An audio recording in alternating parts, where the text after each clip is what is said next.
Candidato Lula, boa noite. Obrigada pela presença. Boa noite, Renata.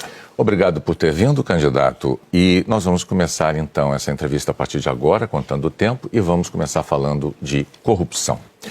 O Supremo Tribunal Federal lhe deu razão, considerou o então juiz Sérgio Moro parcial, anulou a condenação do caso do Triplex e anulou também outras ações por ter considerado a Vara de Curitiba incompetente. Portanto, o senhor não deve nada à justiça.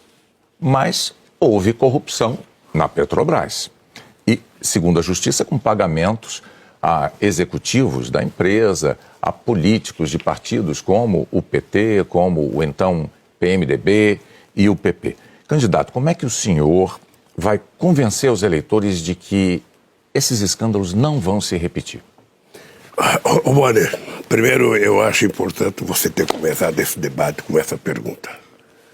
Porque durante 5 anos eu fui massacrado e estou tendo hoje a primeira oportunidade de poder falar disso abertamente, ao vivo, com o povo brasileiro.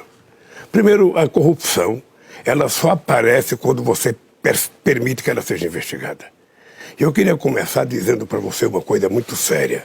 Foi no meu governo que a gente criou o Portal da Transparência, que a gente colocou a CGU como ministro para fiscalizar, que a gente criou a Lei de Acesso à Informação, a gente criou a Lei Anticorrupção, a Lei contra o Crime Organizado, a Lei contra a Lavagem de Dinheiro, a AGU entrou no combate à corrupção, criamos o COAF para cuidar de movimentações financeiras atípicas e colocamos o CAD para combater os cartéis. Ou seja, foram todas as medidas tomadas no meu governo, além de que o Ministério Público era independente e além do que a Polícia Federal recebeu no meu governo mais liberdade do que em qualquer outro momento da história. Porque você está lembrado que em 2005, quando surgiu a questão do mensalão, eu cheguei a dizer o seguinte: só existe uma possibilidade de alguém não ser investigado nesse país, é não cometer erro. Se cometer erro, vai ser investigado. E foi isso que nós fizemos.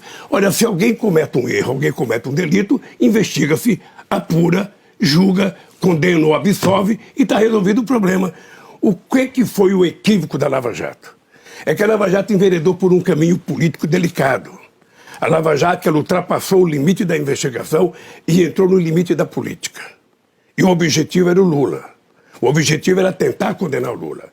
Não sei se você está lembrado que no primeiro depoimento que eu fui dar ao Moro, eu falei: Moro, você está condenado a me condenar porque você já permitiu que a mentira foi longe demais. E você sabe do que eu estou falando. E aconteceu exatamente o que eu previa. Quando nós entramos com habeas corpus na Suprema Corte, foi antes e bem antes do hacker. E se você pegar o nosso habeas corpus, a gente está dizendo coisa que depois se descobriu com o hacker investigado pela Polícia Federal. Então, eu vou te dizer uma coisa, Bonner, vou dizer para você, olhando nos olhos do povo brasileiro, não há hipótese, não há hipótese.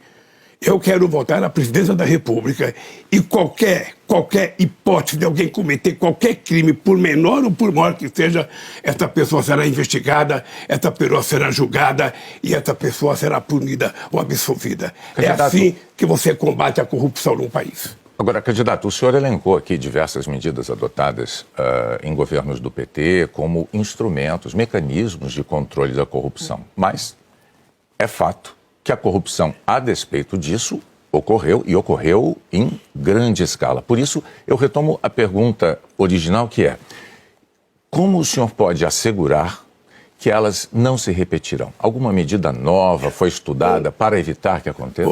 Bonner, primeiras medidas estão colocadas. Tá? Veja, eu poderia ter escolhido um procurador engavetador. Sabe aquele amigo que você escolhe que nenhum processo vai para frente? Eu poderia ter feito isso, não fiz. Eu escolhi da lista tríplice.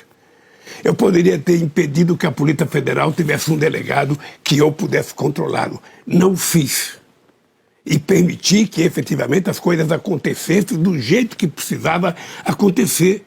Olha, nós vamos continuar criando mecanismos para investigar qualquer delito que aconteça na máquina pública brasileira, porque eu já disse 500 vezes de que a corrupção, eu poderia, por exemplo, fazer decreto de 100 anos.